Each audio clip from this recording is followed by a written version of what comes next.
Welcome to today's webinar, Navigating Performance Reviews as a New Manager. I'm Nina Semchuk. I'm head of SEO content at Fairygodboss, and I was a new manager at many points in my career. I used to be in the Army, and then I joined the startup world, and then now I'm a manager here.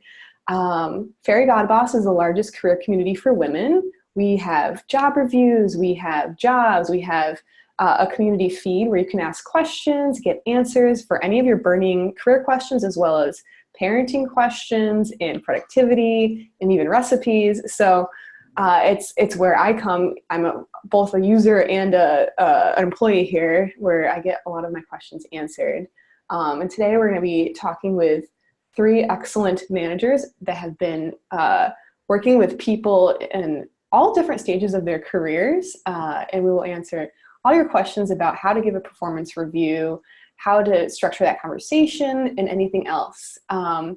So that's a little bit about me. And if you have any questions at any point during this webinar, there is a Q&A section, so you can do anonymous questions, and that'll go to me and the panelists, and we'll bring them up when it's time to talk about them. And we can type in answers. So if there's something you need, like a website, or if we mentioned something, a resource, we can also type that and you'll see that. But if you want to talk into the chat so that everyone can see, which is also an option, you can ask questions there. That is the chat function. But if you want to be anonymous, you can do the Q&A. So that is about it for me. And then I'm going to have each of our panelists introduce themselves. Let's start with Mary. Hi. Hi, my name is Mary. I hope you can hear me. I'm sitting in sunny and tropical Minnesota, where it's probably 3 degrees above zero. I have over 20 years of HR experience and have really worked in a lot of different organizations: service, manufacturing, corporate, retail. I've been a business partner. I ran a team and a functional director team, a functional team of HR folks, and then now I'm in the talent acquisition space. I'm really excited to be here. Thank you. Thanks, Mary. Jackie, if you could go ahead and talk about yourself and your experience. Sure, yeah. Hopefully also you can hear me. My name is Jackie Ruka. I'm a best-selling author of the book Get Happy and Create a Kick-Butt Life. I started my career out as a psychotherapist, and then I moved from there into the corporate world, where I managed up to 100 to 200 salespeople, and had taken on several different capacities of management roles and positions. I again pivoted and started my own company. Now I consult for companies and work with professionals who are wanting to pivot the direction of their career or their organization. Thanks, Jackie. Alison, who's also a coworker of mine, please go ahead. Yes, so my name is Alison Vorsatz. I'm a senior enterprise director here at Fairygodboss. I actually built my career in management in a Fortune 20 company. I've managed now almost 5 different sets of teams, from early career up to senior level career, and primarily salespeople. And from that perspective, I'm really passionate about coaching and developing employees and making sure that they're getting the development they need throughout the process of their time in a company. And performance reviews are a key element of that, as one of the many ways that you can coach people and help them achieve their goals. Thanks, Alison.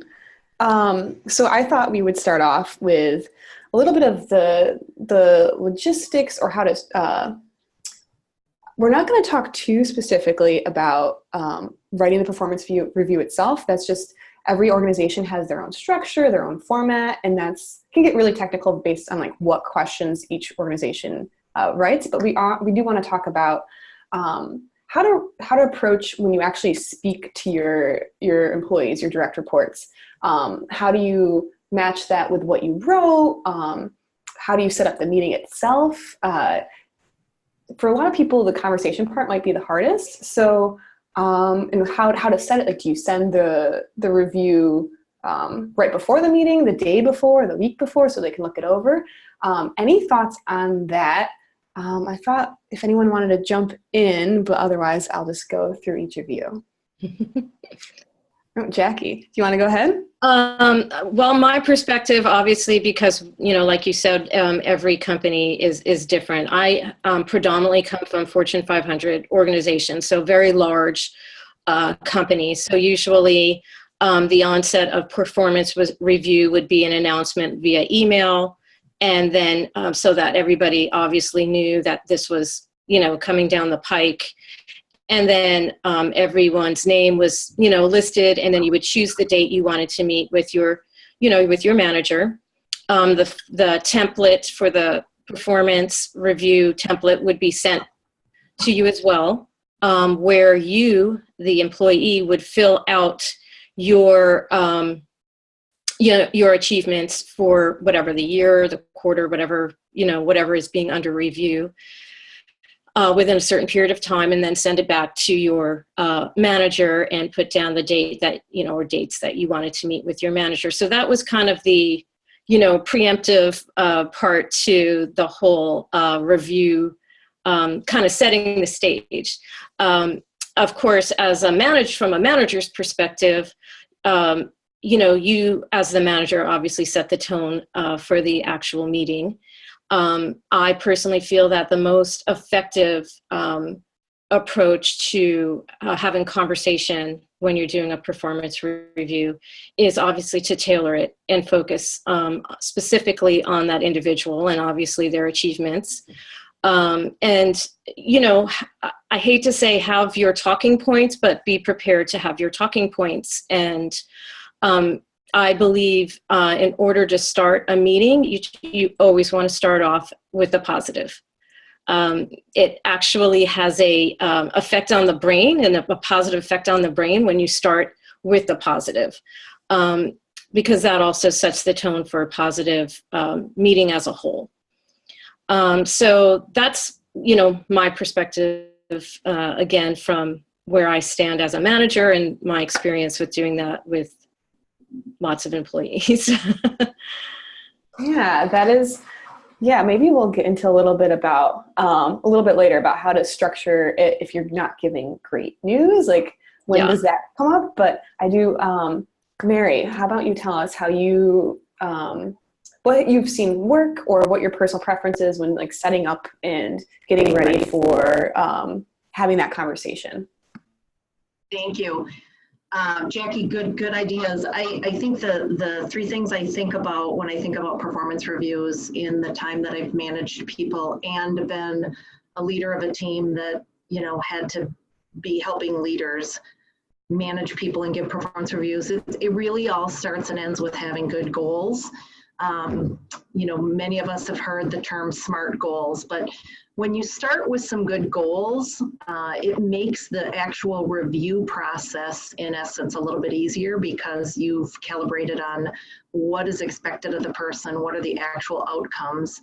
And the number one thing I always think about, and I tell managers, and I do is preparation. I think there's really some key things when you think about the logistics and the preparation. First and foremost is that is assuming that goals are pretty clear and that you've had conversations along the way. There really shouldn't be a lot of surprises when you have your performance review, whether it's going to be a largely positive review or whether there's going to be maybe if somebody on your team that's having a performance problem. I think most of your HR leaders would tell you that annual reviews is not the time to surprise somebody that they're having a performance review. They should not get a bad rating and be surprised. So when you think about preparation, about the actual meeting, and then about follow-up, I think the preparation is assuming, again, there's good goals, probably the biggest part of it. So one, making sure that you get feedback from 360 feedback or whatever you call it from the person's coworkers or customers per se. Also, calibrating if you're a manager, maybe with other managers on your team to talk about or compare, calibrate talent across the team. Even if it's not in HR, there's nothing wrong with talking about, what does exceeds look like? There's some core fundamental behaviors across an organization. What does meets look like? What are those core things? Just like Jackie said, making sure that the written part, which isn't as much of what we're going to talk about today, but aligns with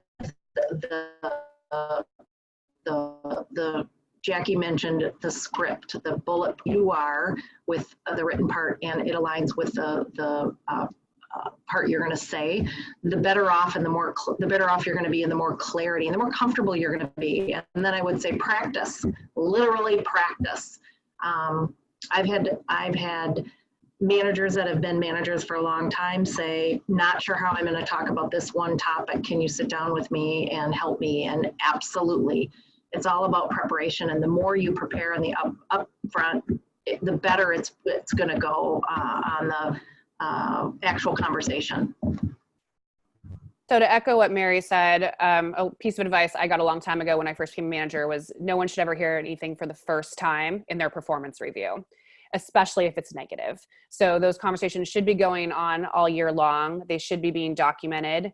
I start building my performance review files at both, from Fortune 500 and also now managing a startup the first day of the year, because there are a lot of things that happen by the time you get to December, and you want to make sure you capture all of the things that are relevant. If you try to write it in December and think back to what you remember from the last 11 months, you're going to miss a lot of things. So that's the first piece, is keeping a file on all your employees that's ongoing, that you can start documenting and sharing the good and the bad and the opportunities. The second piece is really doing your research and understanding what the expectation is for the role. Most companies rank on a scale of maybe like a 0 to 3 or a 1 to 5. They determine buckets like performing, leading, developing, and understanding what is the difference between a performing and a leading rep. And for example, and why that's going to be important is when you do get pushback sometimes on ratings and people saying, I think I should be this, you've ranked me this. It's really important that ahead of time you've clearly communicated, this is what defines someone who's performing in their role. This is what defines someone who's leading. And so that the people coming to the performance review have an expectation of where they're going to fall based on the ratings that have been communicated ahead of time. And then, the third piece I would say is understanding really what the goal of the conversation is for each person that you're speaking with. Because some people come to their performance review with the hopes and intentions of being promoted or getting a raise. Some people come because they just want to hear how the year went. And some people absolutely dread them. They're afraid of them all year long. So making sure you also know that who the players are that are going to be coming to the team and what their expectation is of the performance review and what you think their general disposition is going to be coming in. Because the way you're going to handle someone that is looking to get promoted is going to be very different than someone that just wants to stay in their current role and hear about what they should work on for next year. Thank you all. That is that is all of the advice is the things I wish I knew when I was first taking on my management roles. The practice one, I think, is a great one too, Mary, that I think a lot of people, maybe I'm speaking for myself, they assume like in the moment you'll know what to say or things, it'll just like happen, but having a practice conversation, especially if it's, good or bad, just knowing how to interact, because you might be nervous as a new manager, but you have no idea how that person getting maybe it's their first performance review, maybe they're nervous, like they're the ones who are in the hot seat, even though it might feel like you are because maybe it's your first one. So practice helps so much. And then what Alison was saying about keeping a file, I think that's so key. You can't remember everything at the end of the year. And I know I've had managers who only speak about the last couple of weeks. So I'm like, I know you weren't, like, that's because you literally forgot the rest of the year, because of course you have your own priorities. But I have always kept a file for self-assessments too, just on myself of all the things, so I can speak to it. And whenever I have an employee, you should be having your one-on-ones. Each one-on-one is where you find out if they are like wanting to be promoted, if they are, happy where they are, if things like that. Those are all such good points. I think I just want to interject really quickly here too, because if you're new, a new employee, and people are still learning about the company culture, and you are, obviously doing your performance review, what somebody might believe as, there's meets expectation, exceeds expectation, or requires improvement. I mean, there's usually kind of 3 levels that most companies follow when you're going over the objectives and wanting to make sure that you're covering what, what's going to be handled within that specification of that person's role. And I think the biggest misperception that happens with employees that I have found is that to get a exceeds expectations could be very different for one company than it might be for another. And depending on where an employee may had just, worked previously, and then they come to a new organization, in some companies to get a exceeds expectation is not very common. If you got to meet expectations, you're basically pretty happy with that. If you got an exceeds expectation, obviously there was something exemplary that took place as a team, or maybe you did some kind of a trailblazing type of whatever it might have been within your organization. Every company is going to be different, and so I have sat with people where they've expected an exceeds expectation and they've got a meets expectation, and then they want an explanation behind that, which is perfectly normal to have that discussion. But I also feel that it's important for anybody in a performance review to also recognize that if things require improvement, it's not always just a reflection of that individual, and that maybe it's a team type thing, but that there's always room for improvement. There's only one way to go, and that's up. So it's all a matter of how the company also handles those different grades of segments of determining these things. And I think Alison spoke to that somewhat as well. As somebody comes in and they're expecting a raise, and they might expect that they are going to also be receiving a lot of exceeding expectations, but where they may have just met expectations for their specific role. They did what was expected of them, and they did a good job of that. So, there's always that little area there where people's perceptions of things in a performance review is going to be, is going to come up. And I think it's important for a manager, as we've discussed, to do their research and to have very specific examples of that employee's achievements, not just the ones that they have written out, but even feedback from other team members, customers, whomever it might be.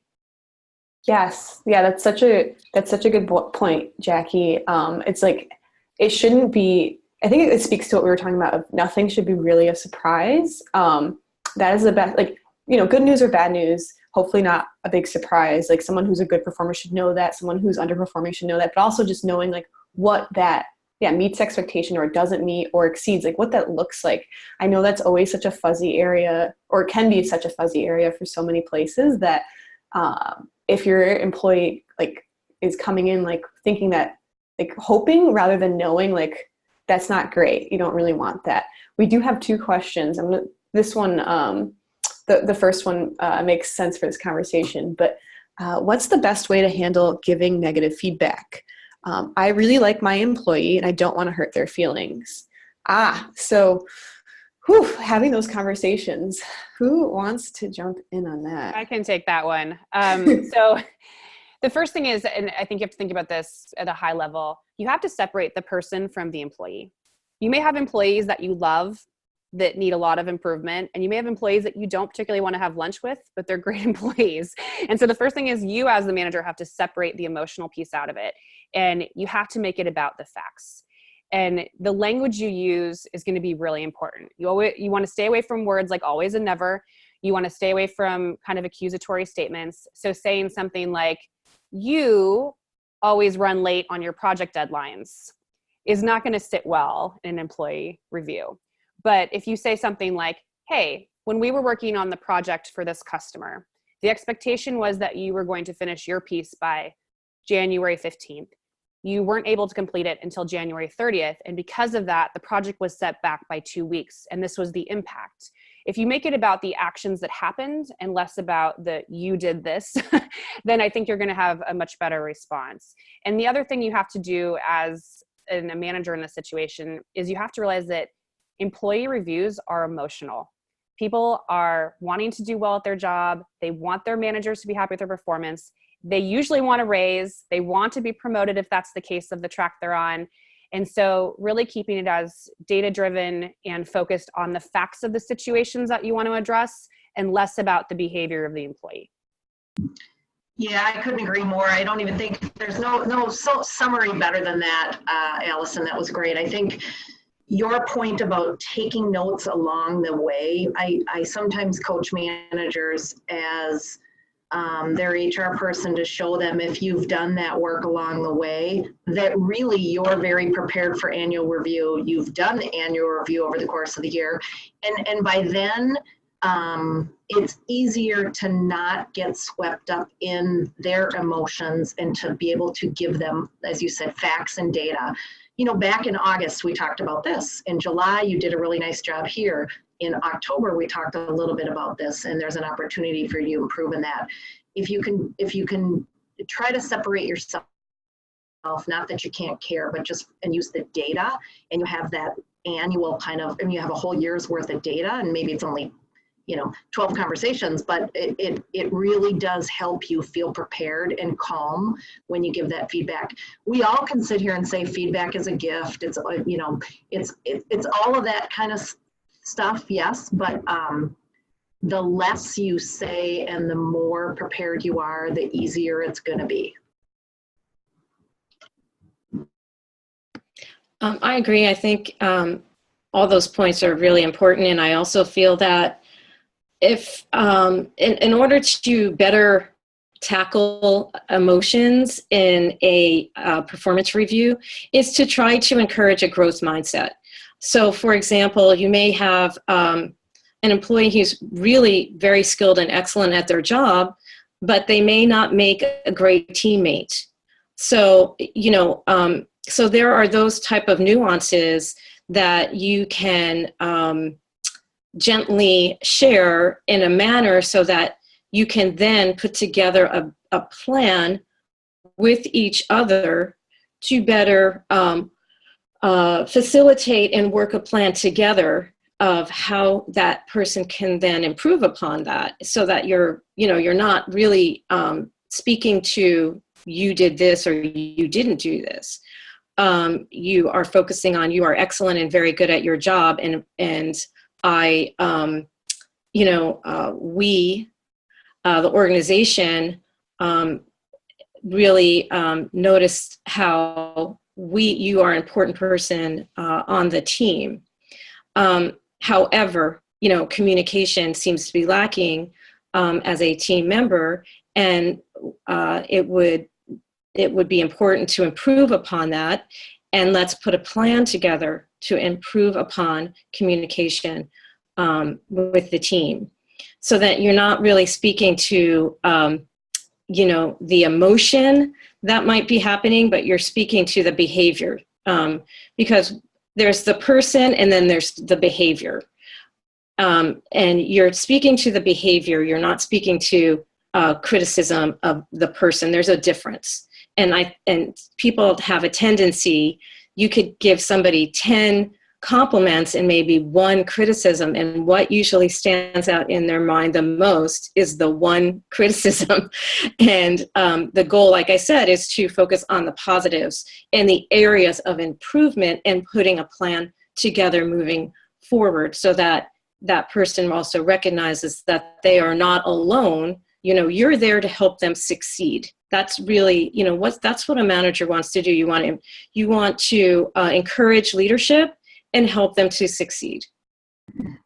It helps to ask them too, if they've done a self-assessment as part of that preparation. I usually get a self-assessment from every person before I finalize my review for people. And if there's an understanding that we want to all improve and enhance our skills to be more effective, Even if you've never, let's say you're a new manager and this is the first time this has come up, well, we don't want to bring it up in a performance review. But if it's something that has come up before and you're going to talk about it again, it's emotional. I think if you can get them to speak, you are the coach, but get them to speak to why this is what it is, and there's an opportunity to enhance it, then it's really them taking some ownership as well. It's not about you telling them something, but we all have got something. The presidents of our companies and the CEOs, they get feedback every single day from shareholders and from other people. So. Yeah, your weakness, any kind of a weakness really doesn't have to be a weakness. It's just, it can be room for improvement. And, having the strengths that people have is also encouraging those strengths, putting energy toward those strengths. But then some people don't know what their strengths are. And I agree with Mary that taking a strength finder assessment can also be a very eye-opening, scenario for anybody. And I think it's only like $50, or if your company, encourages taking that, it really does add to your professional and leadership development. Yeah, I was gonna say, Jackie, that was I liked how you phrased, like, let's put a plan together, as in the collective, rather than, and Mary spoke to it too, not like me, manager, telling you this is how you're gonna improve what you're not doing well. It's the more making it putting the ownership on the person, as well as giving them that agency. It's not being dictatorial towards them. So that is a really good point. Just even phrasing certain things you can say, like, instead of saying like, I want you to, like, I'd like you to do, what do you think you can do to meet, this expectation that's set by the company? It's like, known. And the whole, what everyone spoke to is separating the employee, especially Alison, employee from the behavior. That is such a key point. And I think a lot of people, it's really hard. One, it's hard. And two, when delivering it, I have experienced it and done it myself, where someone is slightly apologetic, or they're trying to like make it not a, if they had just kept it, this is your work, and this is what's good or bad, it takes away a lot of that anxiety for both parties, I think. Yeah, and especially on the emotional piece of it, because the question was how to do it without hurting their feelings. Yeah. Jackie gave an example. Maybe the person's an excellent employee, but they're not a good teammate or not a good communicator. Telling someone they're not a good communicator is going, that has such a wide range of interpretations depending on what you define communication as and how the structure of the company supports communication. So asking them, here's how you typically communicate with the team. What do you think are some ideas that would be more effective ways that you could communicate, or, whatever it might be, depending on, or, a different way you could communicate, or how to get the message across more seamlessly, or whatever it is. Asking them for that first before giving the feedback is important, because I do find a lot of managers, not just new managers, they say you're not an effective communicator because you do X, Y, and Z. And now you have the person on the defensive, and you really want to make sure that you're asking them first to be reflective about it, because they may not have put that in their assessment. They may think they communicate fine. So sometimes you're hitting people, with something that they hadn't thought about. And so making sure that you ask them for the path, and then you can give additional suggestions, and also giving examples. So if someone says, well, I think I communicate really well. Okay, well, here's an example of a time that this happened. How do you think you could have communicated differently that would have landed better with the customer, or whatever it might be? Yeah, that is such a good point. The not trying as much as you can to not put someone on the defensive, because that will just turn the tone of the performance review into an area that's not conducive for either party. Because it's hard to have a conversation when someone feels like they have to defend or stake their claim on something, when you're just trying to come to the same you're just trying to show somebody what you wrote about them and what you think about them in the most honest way. But Jackie, were you going to say something? I saw you unmuted. No, I think I just didn't want somebody to misinterpret what I was saying. You may know as a manager that this is an excellent, this person's excellent at their job, but you also may recognize that they don't communicate, or they are silent in meetings, or things of that nature. You're not going to come right out and say that to the person, obviously. But you've already seen or worked with that person or recognized, you know, that this person is not communicating on whatever level. So it is important to find out, you know, what might be happening with that person. How do you feel when you're in a meeting, and, you know, do you feel there are some things that you could share more that you may not be?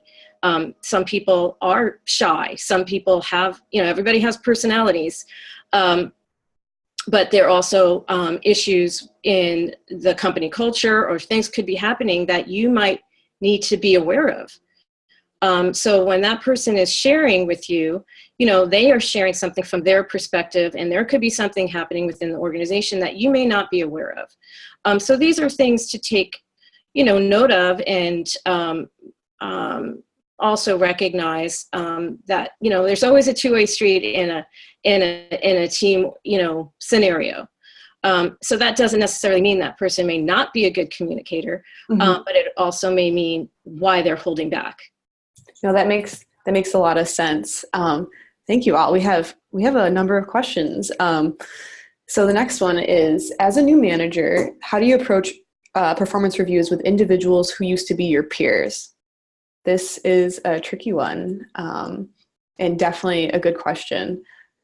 Who would like to take the first swing? I can take that one.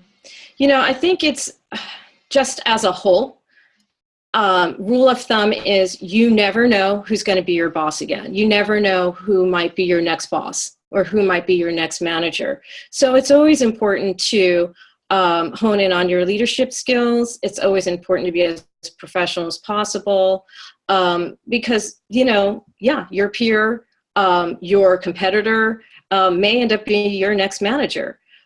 So how you handle dealing with that, I think, is, you know, it can be a little bit of a slippery slope.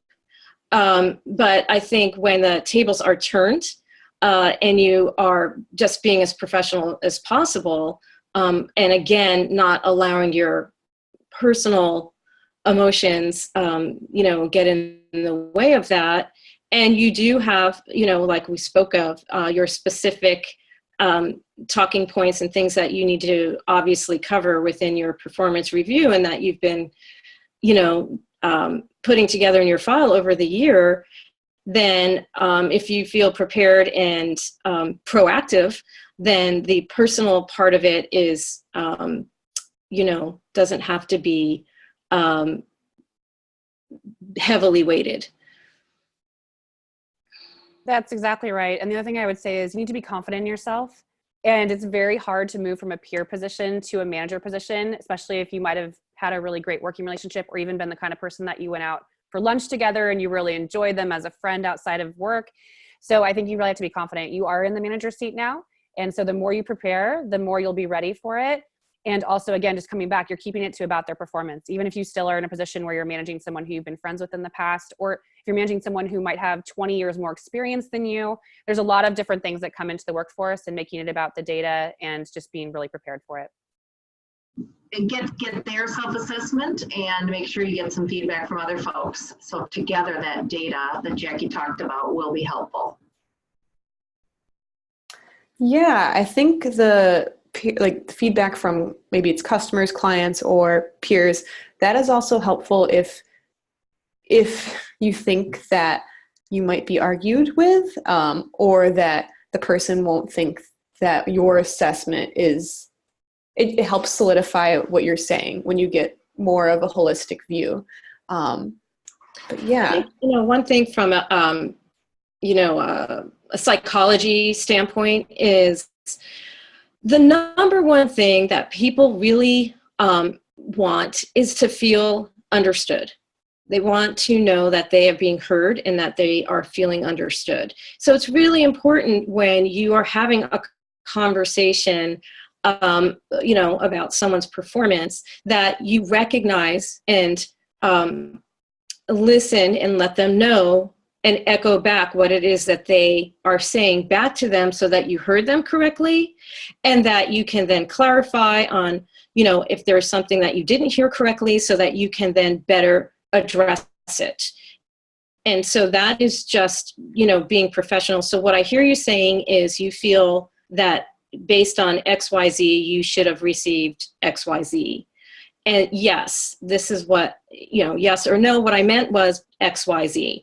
And so you want to just make sure you're both having open communication, that you are hearing each other correctly, that each other is felt understood, and that there is not some kind of a misunderstanding or miscommunication that's happening within the dialogue. Absolutely. The other thing I would say is a growth opportunity for you as the manager is we all have unconscious bias. And when you are a peer on someone's team, the way you feel about them is going to be very different than when you have to manage them. And just to make sure that any feelings that came about from being a peer, whether positive or negative, don't transfer, I would highly recommend in that situation, you sit down with another manager who's objective and go through the performance review aspects and make sure that you're judging everyone really fairly, regardless of whatever relationships were there before as a peer. That's a really good point. Wait, Mary, were you going to jump in? No, that's great advice. This is all part of the preparation, and I couldn't agree more with Alison. Yeah, and I mean, I acknowledge it's definitely really hard to go from being a peer to manager. It can be such a difficult switch, especially as Alison mentioned. Like the person might, at least in my experience, a person might be a really good peer, but when you manage them, they're a different person. Next question. How do you answer questions when the employee is comparing themselves, their performance, or title to other individuals on the team? I'll take this one. I think that's common. In fact, I would say it's not uncommon, and I think I heard something that Alison said. What's really important is to keep it to this person, and you're comparing them against a set of standards or criteria, whether it's competencies or examples and data. I've had to say in some conversations with people, I'm not comparing you personally to any other person. I'm comparing you to, we're assessing you to this standard. It's just like if you had a performance, corrective action or PIP or something, you don't ever want to bring up other people. You don't ever want to compare people specifically to other people, but what you want to talk about is them compared to the standard or what the expectation is. And I would just redirect people, or I have redirected people in that moment. I also think that there is kind of a code of ethics, at least, in large organizations that I've worked with. The standard was, if your end of the year performance review, usually you would get an cost of living increase or something like that. And it was usually between 3 to 3.7%. And if someone would bring up, well, I feel I should get the cost of living increase that's higher in comparison to everyone else because of XYZ, usually we don't compare. We're not sharing with other people's increase in salary or cost of living or whatever it might be. It's not part of the code of ethics. It's inappropriate and unprofessional. However, yes, you want to encourage that everyone will be receiving a cost of living increase, and that has not yet been determined what that is going to look like. But that everyone will be getting some kind of cost of living increase as a team, so that you're not trying to individualize what some person might be getting versus another.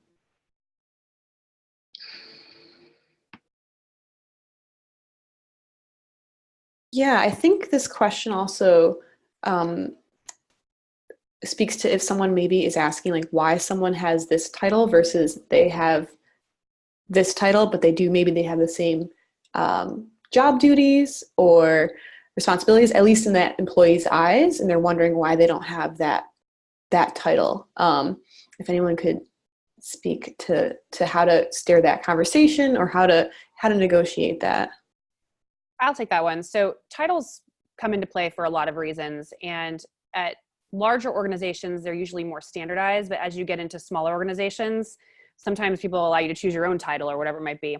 And so I think it goes back to setting those expectations before the performance review even starts of this is what describes the job and the title you're at. These are the expectations for the role. And if you have discrepancies in your organization that don't make sense, it's an opportunity for you as a manager to take that back to your leadership and say, why do we have 6 people doing the same job? And someone is called this, and someone is a senior this, and someone is a director of this, and really sort of talk about level setting. And I think one of the important things about a performance review is it's not just an opportunity for you to give a review to your employee. It's an opportunity for them to review the company and give feedback. And so if there is a discrepancy, I would encourage you to take it back to your leadership and discuss it. Thank you, Allison. That makes a lot of sense. Next question. Are you ever able to make a promise on anything in the performance review? I think the performance review this is really an opportunity to reflect on the end of the past year. And I don't know about what every other company does, but most of the organizations I've worked in, we do a merit increase and a performance review, and they're not together. So, you're really talking about performance and development in one conversation, and later you're talking a little bit about, any kind of merit increase. Typically, I really just use the time to reflect on the year and get them to do more of the talking than you do. That gives you an opportunity to really set the stage for, which is that third thing I talked about, which at the very beginning when you said prep, we talked about prep, having the conversation, and then moving forward. In the end of a performance review, it's a great opportunity to summarize and say, okay, what are we going to do next? And that is really any follow-up conversations. So I wouldn't promise anything. I would stick to just any kind of data and conversation around the year and how the year went. I think that the word promise is, to me, connected to an expectation. And honestly, this isn't about expectations. It's very much, like Mary said, very specific. And when people are bringing up the word promise, it almost as if they've had an expectation over the year or months of something that they believe in their mind or have an expectation of, but maybe those expectations really are not, aligned with the position or the job or, the objectives of, the organization. And so I think one of the largest issues that I've had to deal with, I coach a lot of employees and managers, is that employees and managers sometimes have very different expectations. And so if you're not meeting with your employee on a regular basis or having weekly conversations, then those expectations can get further and further apart. And you want to really just make sure you're all on the same page moving forward. So then the word promise is really, shouldn't be a word that should even be, part of the performance review. Thanks, Jackie. I think the theme that's coming through for all this is performance reviews should not be this big question mark surprise. And if a promotion is in the works or anything else, that's not something to promise if you don't know for sure if the company has the budget for it and things like that. And like Mary pointed out, it's to look at the past year and possibly, depending on organization, it's to look at the goals for the next quarter or year as well. But it's to review the past year and not set up, not make any promises. So the next question is, this goes back to logistics, what we were talking about in the beginning. Should you read the written review to the employee verbatim during the meeting? Or is it better to have them read it first and then discuss it during a live meeting? And that goes to if you have them read it before the meeting, how soon before the meeting do you send it? Who would like to speak to that? I'll start with that one. So I don't think people register as well when they're being read to as when they read themselves. So, and I also wouldn't have them read the whole review. Depending on how long the review is, it could be several pages in some cases. So I would take it section by section, have them read the review, and then ask them. So when we talk about, for example, performance to goal is one section, have them summarize what they took from the review, and then have that start the dialogue, and then you can have the conversation. And when you move to the next section, which might be being a team player or teamwork capabilities or whatever it is, do the same thing. So I think it should be broken into little pieces, have an ongoing conversation, and don't move to the next section until you've closed that piece and you mutually understand and agree upon what the performance was, and be able to say, okay, we're on the same page. Now let's talk about the next piece. I think that's a good practice. I've had people do both, where you read it before, and it isn't because it's particularly bad. It's just a different style. You might be able to customize it based on how that person likes it, depending on how big your team is. But for the most part, I tend to go through it all at the same time and again, move on. Every single time I do a review after the discussion, when we're talking about the move forward plan, I will always make sure that if people have follow-up questions, because I've had follow-up questions after I start to digest the performance review. And it, by the way, it doesn't necessarily have to be bad, or there's no promises. It's just I'm kind of strategizing already about, some of the things we said. I might come back. I always leave that open, but for the most part, I try to do it all in one conversation. Go through the sections like you, Allison. I think again, it depends on the organization and also the manager. Some managers have a lot of performance reviews. Some managers have, 40 people they have to do performance reviews with. I just think back when I've been the employee going through a performance review, and I've been in that situation where my manager had a lot of people on our team. I would send my achievements to him or her. He would fill in, the information. The day before my performance review, he would send it back. I would read through it. I would write down my notes of things that I wanted to cover in our meeting. I would let that person know, or just let them know, thanks, I got it. There's a few things that stood out that I want to have a conversation about. And it actually, so that when we did sit down and meet, everything was kind of understood. Yes, I'm good with this section. Yes, this makes sense. This kind of stands out a little bit as a disconnect, and I want to discuss this. And it kind of helped to make the meeting more concise instead of going into every single section when, some of the sections just were, basically agreed upon and really didn't need to go through it. So it just, again, it just depends on the manager and the situation and what they also feel is productive and constructive. Yes, those are all excellent points. And as you can see, it's like a different approach depending on organization and individual. Let's go to the next one. What has been the most challenging question you've gotten from an employee in a review? How did you answer it?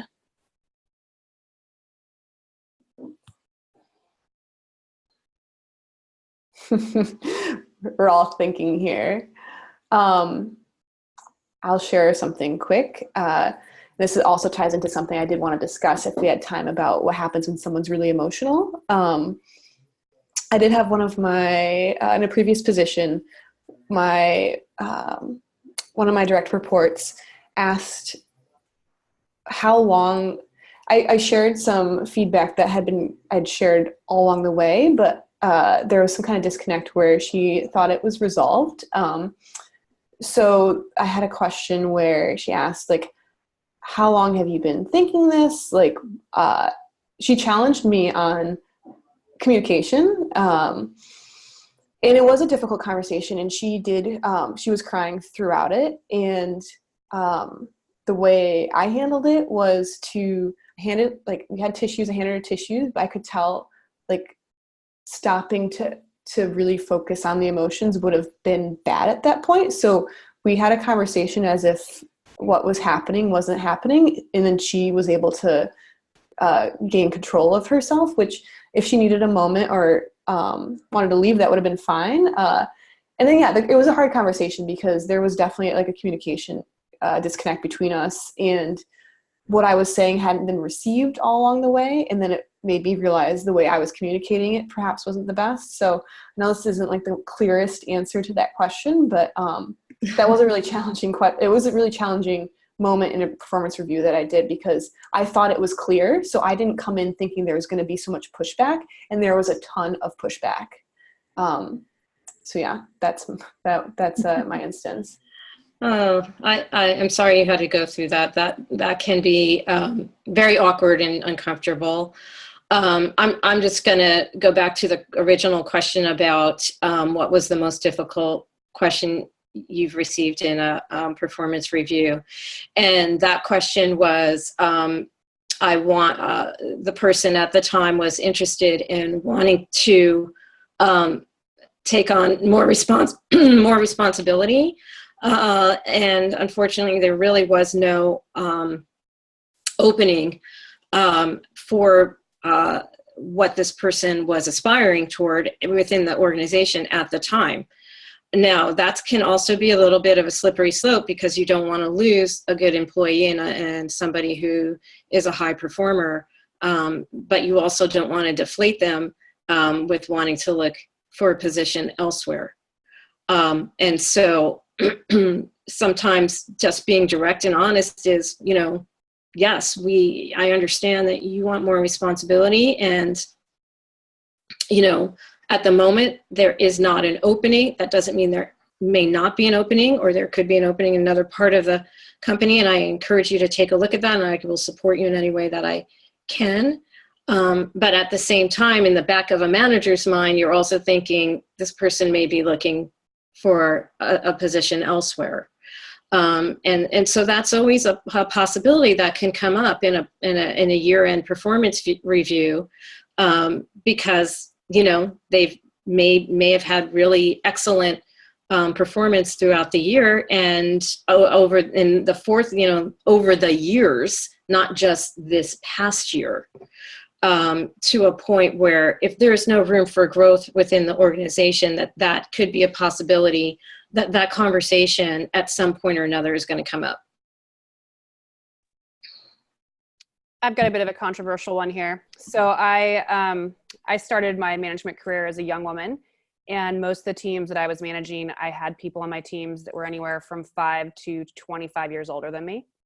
And I was a new manager managing a new team, delivering a performance review that was not incredibly positive. The person was dramatically underperforming. And he asked me why I thought, as a new manager and a new female manager who had been alive less years on this planet than he had been working in a role like this, that I could deliver a performance review, and a performance review that involved some constructive criticism. That was one of the bigger doozies I've heard in my career. And one of the things about being a new manager, regardless of age, gender, anything, is that people, especially if they have more experience than you, they might feel slighted that someone with less experience got into the role. They might feel differently about someone who might look different than them. And so the first thing I would say to do is I took a big deep breath and made sure that I didn't lose my cool. And the second thing is to really realign and step back and say, this is not about my professional experience. This is about the expectations of the company, and the company choosing me as an ambassador to deliver this message. And let's refocus on the expectations of this role. Because one thing that can happen, that does happen once in a while, is if you have an employee who is agitated or upset by the review, they might turn around and attack you.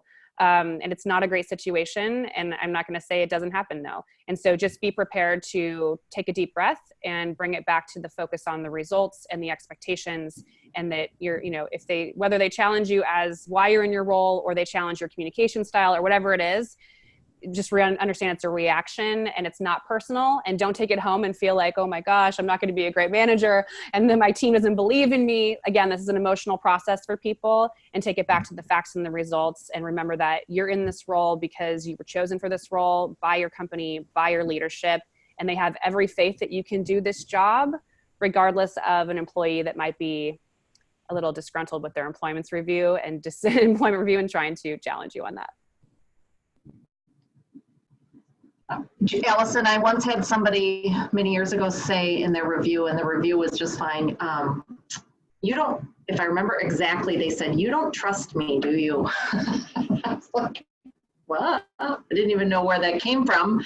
But, the best answer is to say, tell me why you think that and what makes you think that. And if you ask enough questions, you give yourself an opportunity to breathe and, let them essentially get you to a place where you can, respond appropriately. That is such a good point. Tell me why you think that is such a good way. For one, most of the pushback, a lot of times I've noticed, is because the person doesn't feel seen or heard, which Mary was mentioning. So it's once someone is acknowledged, that's half the battle, because they feel like this is their chance to talk. And like Allison, all my management experience in the past was managing men who were older than me. I was in the Army for 5 years. So it was always, I was getting challenged on my competency as well as who am I to manage. So, but if you let them air what their thoughts are, half the times they talk themselves down. That's what I've noticed. We have one last question, which we can fit in before this is over. How do you talk with an employee if you made a recommendation for a promotion or an individual's rating and they didn't get it, or the rest of your leadership team doesn't agree? I think this is an excellent one. So you personally want to give this person you think they get a good rating, a promotion, but maybe, the leadership team does not support what you think. So what do you do in that situation? So let me start this and quickly say that in all the organizations I've worked, we have not given the rating. We just do the review first. But if it gets close to depending on timing of larger organizations, you might be able to, speak to most people or meets. You're going to know, you're not going to say meets expectations in your performance review if you really feel like the person's failing. And if you feel like the person, isn't doing a good job, you're not going to say that. So it's pretty safe. If you feel like it's more about a promotion, again, we wouldn't promise any kind of promotion, but what I would go back to the person and say, if I had to go back and change something, is, as we calibrate against, a broader group, and, gives us an opportunity to kind of look at the distribution across groups. And here is where again, you don't want to talk about other people specifically, but here's what we want to see more. And this is the reason why there was a change in your rating. And give them some examples and some data.